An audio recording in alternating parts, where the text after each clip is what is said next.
तो यहाँ पर थोड़ा सा मैंने साबुत गरम मसाला ऐड कर दिया है खुशबू के लिए। 2-4 लौंग हैं, 2-3 काली मिर्च है और 1 दालचीनी का टुकड़ा है। तो यहाँ पर देखिए तकरीबन 1 प्याली मैंने मटर ले लिए, हरी मिर्चें ले लिए थोड़ी सी, 1 टमाटर ले लिया है जो कि बड़ा है, हम हाफ डालेंगे इसमें, और 1 गिलास चावल है मेरे पास, मैं आपको बता दूं जो हम बनाने जा रहे हैं। यहाँ लहसुन अदरक की बारी है। मैंने सोचा जल्दी बन जाएंगे तो कुकर में बना लेते हैं इसीलिए। तो यहाँ 1 टेबलस्पून के करीब लहसुन अदरक की पेस्ट डालेंगे, इसको ब्राउन होने देंगे, प्याज को भी और लहसुन अदरक को भी।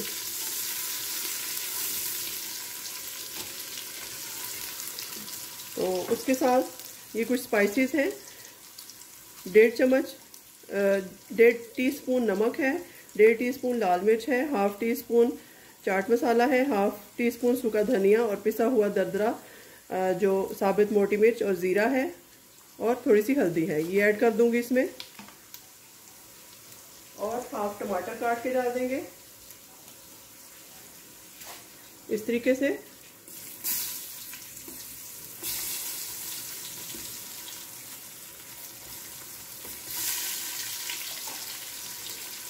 अब जैसे ही प्याज ब्राउन होगा थोड़ा सा इसमें पानी ऐड करेंगे ताकि कलर आ जाए मसाले का अच्छा सा। ऑलमोस्ट ये हो चुका है, थोड़ा सा पानी डाल के इसको बंद करती हूँ ऊपर से ताकि कलर आ जाए इस तरीके से। 2 मिनट तक इसको बंद रखेंगे। तो अब इस स्टेज पे इसमें मटर ऐड कर देंगे और हरी मिर्च, इसको थोड़ा सा भुनाई करेंगे।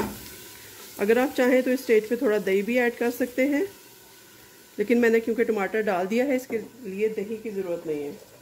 फिर से कवर करते हैं, 2 मिनट के लिए इसको भुनाई करके उसमें पानी ऐड करेंगे फिर।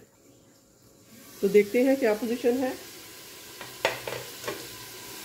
1 गिलास चावल है तो हम इनमें 1.5 गिलास पानी ऐड करेंगे, बस ये ठीक है, इतने हो चुके हैं। अगर हम इनको ओवर कुक करेंगे तो मटर जो है वो सख्त हो जाते हैं, फिर आजकल के सीज़न में भी स्टार्ट है तो गलते नहीं हैं। तो इसी में हम 1.5 गिलास पानी ऐड कर देंगे, तकरीबन 1.25 गिलास है पानी जो मैंने डाला है, कुछ चावलों में होगा वो भी ऐड कर देंगे। तो अभी इसको बंद करते हैं ताकि मटर हमारे कम टाइम में 2 मिनट में ही गल जाएं और हमें ज़्यादा टाइम गर्मी में चूल्हे के पास ना खड़ा होना पड़े। तो इसको सीटी लगाती हूँ, सीटी हिलने के 2 मिनट बाद इसमें चावल डालेंगे। तो अब यहाँ पर मटर भी गल चुके हैं और पानी भी बॉयल हो चुका है। ये मेरे पास चावल हैं भीगे हुए, इनमें आधा गिलास पानी मौजूद है, ये भी ऐड कर देंगे और इस तरह से हमारा जो 1.5 गिलास है वो पूरा हो जाएगा पानी का। अच्छे से नीट कर लिया कीजिए, बर्तनों में बरकत रहती है। तो चलिए इसको जैसे नॉर्मल चावल पकाते हैं उसी तरह से हम इनको गलने देते हैं और 80% कुक होने के बाद इसको दम लगाएंगे। 5 से 6 मिनट इसको कुक होने देते हैं मीडियम हीट पे। ये देखिए ऑलमोस्ट 70% कुक हो चुके हैं, राइस लंबे भी हो चुके हैं। अब देखना ये है कि हमारे मटर गल चुके हैं या नहीं। तो ये देखिए मटर बहुत अच्छे तरीके से गल चुके हैं। बस जैसे ही इसका पानी 80% तक ड्राई होता है तो मैं इसको दम लगा देती हूँ।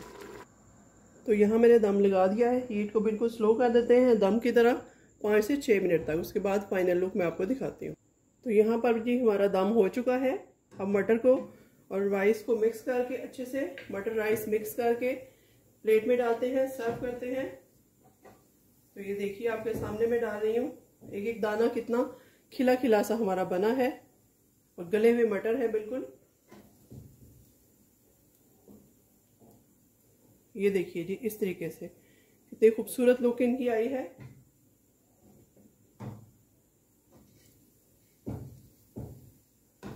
ये देखिए जी टमाटर भी है, हरी मिर्च भी है, सब कुछ स्पाइसेस भी बहुत डिलीशियस डाले हैं इसमें। मैंने बहुत तेज स्पाइसेस नहीं डाले, नॉर्मल से डाले हैं जो कि बच्चे भी खा सकते हैं शौक से और बड़े भी।